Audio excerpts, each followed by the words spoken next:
Hey Jimmy, so here's a short video describing a little bit regarding our gospel conversations trainings that we like to do. We've done them in many churches in the U.S. and among other groups too besides churches, but basically it's a time of training more so than teaching. It's not like the people get a lot of new information. We look at teaching as to give new information, where training is to give people skills.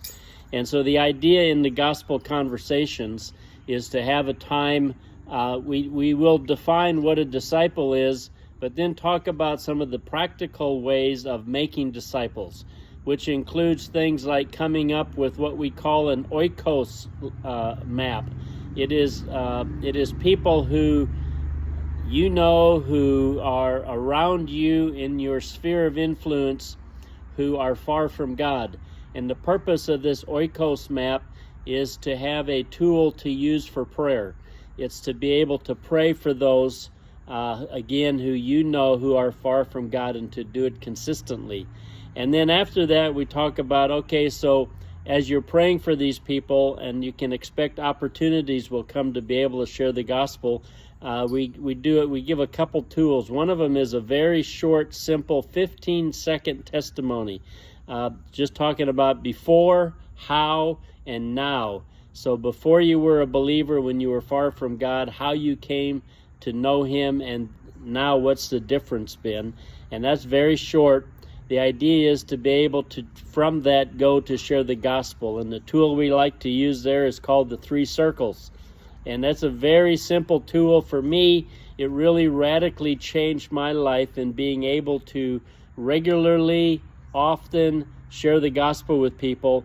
How do you take a normal conversation and turn it into a gospel conversation?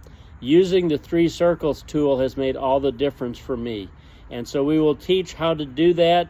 We'll have stickers that people can put on their phones or whatever they like, their water bottles, and it just gives them something that they always have with them, so that when the opportunity comes up, they're able to clearly share the gospel. Our purpose, again, is not making converts, but in making disciples. And so then we'll talk about, so if someone comes to the Lord, what do you do next? Sometimes they're not ready to come to church yet. Sometimes you need to start with like just a simple discovery Bible study at their place.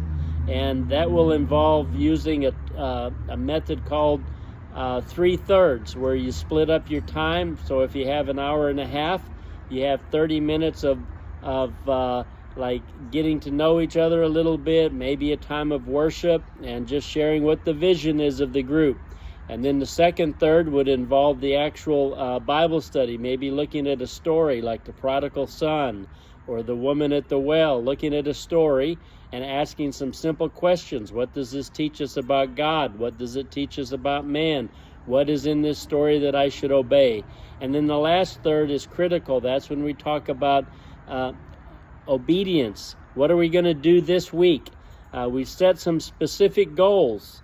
And what happens then in the second week, as part of that first third, is we have a time of accountability, friendly accountability, just asking them if they were able to meet the goals that they had established the week before. So it's very simple. I went through it pretty fast, but the idea is just helping people be able to make disciples who then make disciples.